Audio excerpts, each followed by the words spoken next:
Hai semua, halo Sobat Cublak Suweng, gimana kabar kalian hari ini? Yuhu, Rabu pagi, lagi pada sibuk apa nih kalian? Jangan lupa, sesibuk apapun kalian sempatkan waktu yuk untuk scroll HP-nya dulu dan kunjungi channel Cublak Suweng. Karena akan ada banyak berita politik terbaru pastinya hanya untuk Anda. Jadi, bila kalian baru banget menemukan channel ini, silahkan klik loncengnya untuk subscribe agar kalian tidak ketinggalan informasi-informasi terbaru pastinya dari kami hanya untuk Anda.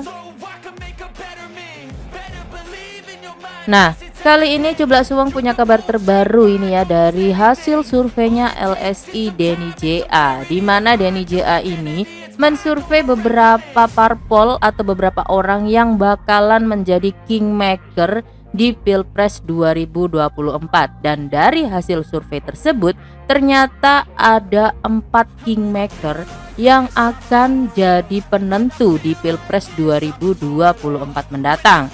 Tapi kingmaker 4 ini tidaklah mudah dan mulus untuk menjalani Pilpres 2024 karena akan banyak sekali dilema yang sudah disurvei oleh LSI Denny JA ini. Kita simak yuk berita selengkapnya.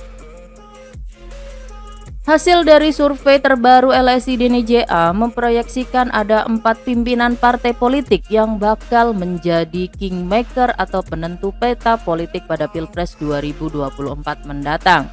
Mereka adalah Ketua Umum PDIP Megawati Soekarno Putri, yang kedua Ketua Umum Partai Gerindra yaitu Prabowo Subianto, yang ketiga Ketua Umum dari Partai Nasdem yaitu Surya Paloh, dan yang terakhir Ketua Umum dari Partai Golkar yaitu Airlangga Hartarto.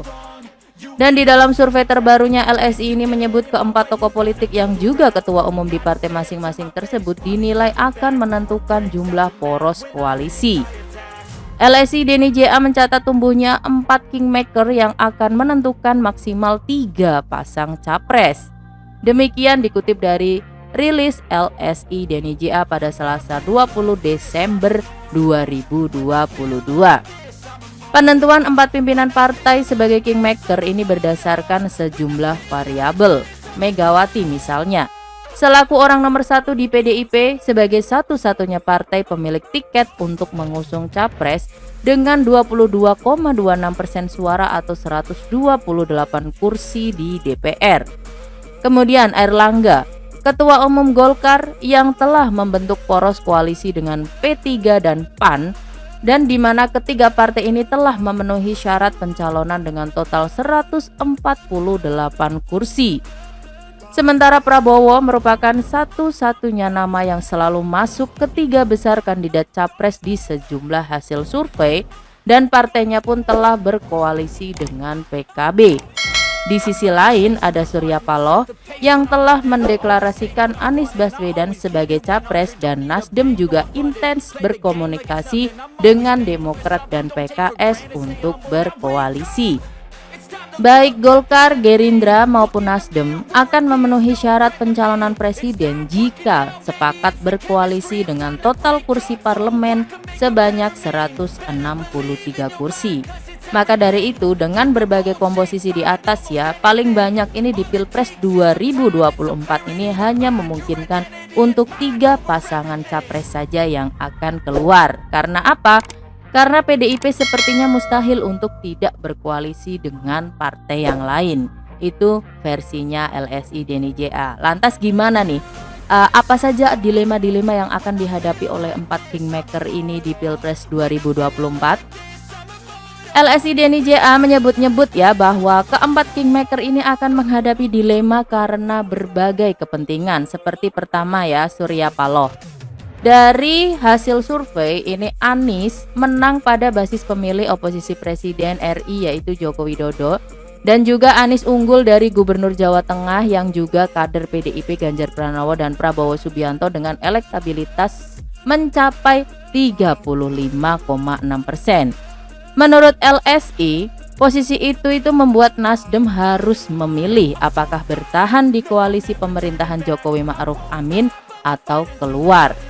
Nasdem tetap di pemerintahan atau keluar dari pemerintahan agar tegas bahwa Anies Baswedan yang diusung membawa isu perubahan, tulis LSI. Sedangkan untuk PDIP, LSI memperkirakan Partai Banteng akan menghadapi situasi sulit untuk memilih partai koalisi. Di sini LSI mengatakan PDIP memiliki dua pilihan, di mana bergabung dengan Gerindra atau KIB. Pada pilihan pertama, bergabung dengan Gerindra, PDIP harus rela kadernya menjadi cawapres pendamping Prabowo. Sementara jika PDIP mengusung kader sebagai capres, nih jika PDIP pengen jadi capresnya gitu ya, ia harus memilih cawapresnya otomatis dari koalisi Indonesia Bersatu atau KIB atau berdasarkan kesepakatan dengan PKB. Jadi ini untuk pilihan kedua ya kalau memang ingin maju capres gitu. Nah di sini jika Ganjar dipilih maju sebagai capres PDIP, lalu siapa wakilnya? Mustahil cawapres Ganjar adalah Prabowo karena Prabowo sendiri ingin tetap menjadi capres. Ini berarti koalisi dengan Gerindra sepertinya hal yang cukup mustahil. Ini menurut LSI Denny JA. Nah, untuk kingmaker ketiga Airlangga Hartarto, di sini Airlangga juga akan dihadapkan pada posisi sulit jika maju sebagai capres sebab tidak memiliki elektabilitas yang cukup. Satu-satunya yang mungkin ya Airlangga menurut RSI ini bisa maju ini ya sebagai cawapres dari Anies ataupun Ganjar. Jadi pilihannya ya cawapres karena kesulitan dari elektabilitas. Nah, untuk Prabowo, di sini Prabowo sendiri dihadapkan posisi sulit karena sudah 2 kali kalah dalam Pilpres. Prabowo juga disebut akan kesulitan mencari cawapres di luar PKB. Dilemanya Prabowo itu kesulitan mencari cawapres di luar PKB, sementara PKB bersikukuh harus Caimin cawapresnya, kata LSI. Nah, jadi itu adalah beberapa dilema ya yang akan dihadapi oleh keempat kingmaker yang nanti ujung-ujungnya akan menghasilkan kemungkinan hanya 3 capres yang akan maju di Pilpres 2024. Siapakah itu?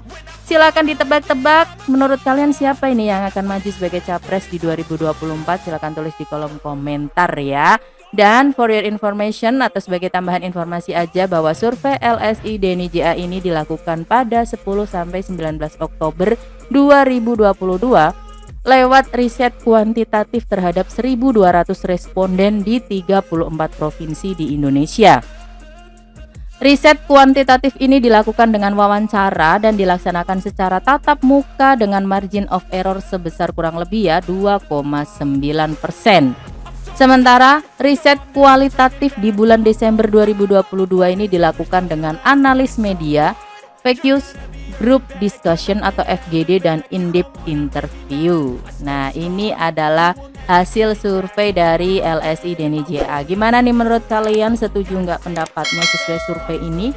Atau kalian punya pendapat lain? Silahkan tulis di kolom komentar dan terima kasih atas supportnya. Jangan lupa LKS like, comment, share.